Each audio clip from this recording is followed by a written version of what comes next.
Hey guys, तो हमारी पांचवी कहानी क्या है? मूर्ख पंडित कथा। तो इसमें वक्ता कौन है? तो स्वरसिद्ध या स्वरनिधि है। श्रोता कौन है? चक्रधर है। इसका उद्देश्य क्या है? तो क्या है कि शास्त्रज्ञ होने के साथ साथ लोकाचार में भी प्रवीण होना चाहिए। मतलब कि हमें शास्त्र का ज्ञान होने के साथ साथ हमें समाज का भी ज्ञान होना चाहिए। क्या है इसका प्रसंग क्या है? तो चक्रधर को अपनी मूर्खता के कारण सर पर चक्र वहन करना पड़ा। इस पर स्वरसिद्ध ने उसे यह कथा सुनाई। कथा क्या है कि एक नगर होता है, वहाँ पे 4 मित्र जो होते हैं मित्रता पूर्वक रहते हैं। बाल्यकाल में ही वो विचार करते हैं कि क्यों ना हम देशांतर में जाके, मतलब किसी दूसरी देश में जाके विद्या का अर्जन करते हैं। तो ये सोचने के बाद वो कहाँ चले जाते हैं? कानकुंज चले जाते हैं, जो कि कन्नौज में है। वहाँ पर जाने अब कन्नौज नाम से है। तो वहाँ पे जाने के बाद वो क्या करते, 12 वर्ष तक वहाँ पे विद्या का अर्जन करते हैं, मन लगा के अध्ययन करते हैं विद्या का। फिर इसके पश्चात क्या करते हैं, अपने आचार्यों को संतुष्ट कर आचार्य से आज्ञा लेके अपने पुस्तकों के साथ घर चल देते हैं। जब वो रास्ते में जाते हैं तो उनको चलते चलते रास्ते में 2 राह दिखाई देते हैं, 2 रास्ते दिखाई देते हैं। तो वो विचार करने लगते हैं कि हमें किस राह पे जाना चाहिए, किस रास्ते पे जाना चाहिए।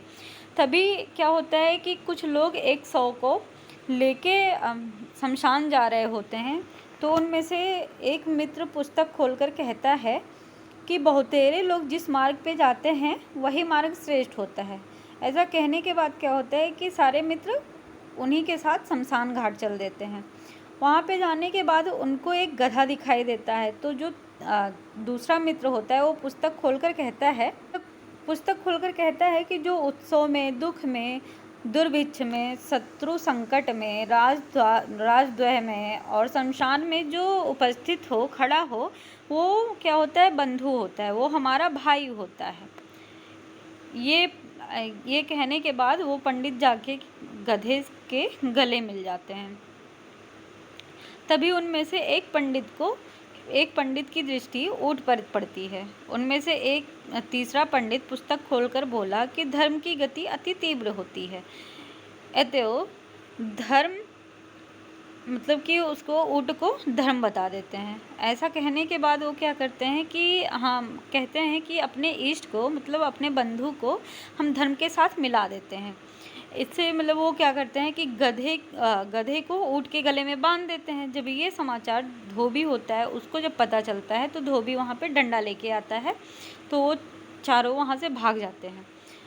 कुछ दूर जाने पर उन्हें आगे एक नदी दिखाई देती है। नदी में एक पलाश का पत्ता बहता हुआ आता है। तो उनमें से जो एक पहला पंडित होता है वो कहता है कि ये पलाश का पत्ता हमको नदी पार करा देगा। ये कहकर वो उस पत्ते पर कूद जाता है। जब वो पत्ते पर कूदता है तो वो नदी की धारा में बहने लगता है। तो उनमें से दूसरा मित्र कहता है कि जो पंडित जन होते हैं वो क्या करते हैं, जब मुसीबत आती है तो आधे का त्याग कर देते हैं और आधे से कार्य करते हैं। ये कहने के बाद वो जो पहला पंडित होता है उसका गला काट देता है, सर काट देता है।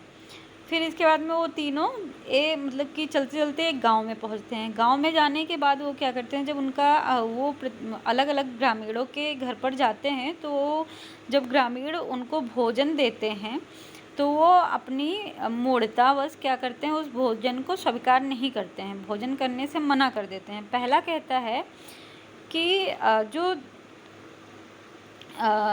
वृत्तखंड से युक्त सेवइयाँ होती हैं, मतलब कि जब उसको पहले को जब सेवइयाँ दी जाती हैं तो कहता है कि वृत्तखंड से युक्त जो सेवइयाँ होती हैं वो दीर्घसूत्री का विनाश करती हैं, दीर्घसूत्री को नष्ट कर देती हैं, मतलब जो आयु होता है उसको नष्ट कर देती हैं। ये कहकर वो सेवइयों को मना कर देता है। फिर दूसरा मित्र कहता है मांड तथा बड़ा क्या होता है कि अति विस्तार से विस्तीर्ण होता है, इसीलिए ये क्या करता है, चीर आयु को नष्ट कर देता है। इसीलिए वो दूसरा मित्र जो होता है वो भी उसका त्याग कर देता है खाने का। फिर तीसरे को जब दही बड़ा मिलता है तो वो कहता है कि जो मतलब कि छिद्र युक्त पदार्थ होते हैं वो बहुतेरे अनर्थ का कारण होते हैं। यह कहने के बाद वो तीसरा पंडित भी होता है कि उसको त्याग देता है, खाने को त्याग देता है। ऐसा जब ये तीनों करते हैं तो उससे ग्रामीण जन जो होते हैं उनका मजाक बनाते हैं और इसके बाद में वो तीनों भूख से व्याकुल होकर अपने घर को चले जाते हैं। अब हमारा इस कहानी से निष्कर्ष क्या निकलता है? तो निष्कर्ष है कि इस कथा को सुनकर स्वरसिद्ध चक्रधर से बोला कि सुनाकर स्वरसिद्ध चक्रधर से बोला कि इस प्रकार तुम भी लोक व्यवहार को न जानने के कारण मेरे रोकने पर भी न रुके, इस विषम स्थिति को प्राप्त हुए।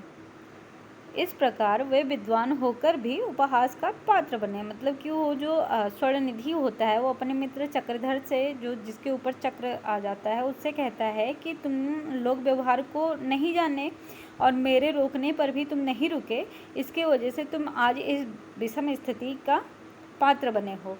जैसे कि वो जो पंडित थे वो विद्वान होकर भी उपहास के पात्र बने। Thank you.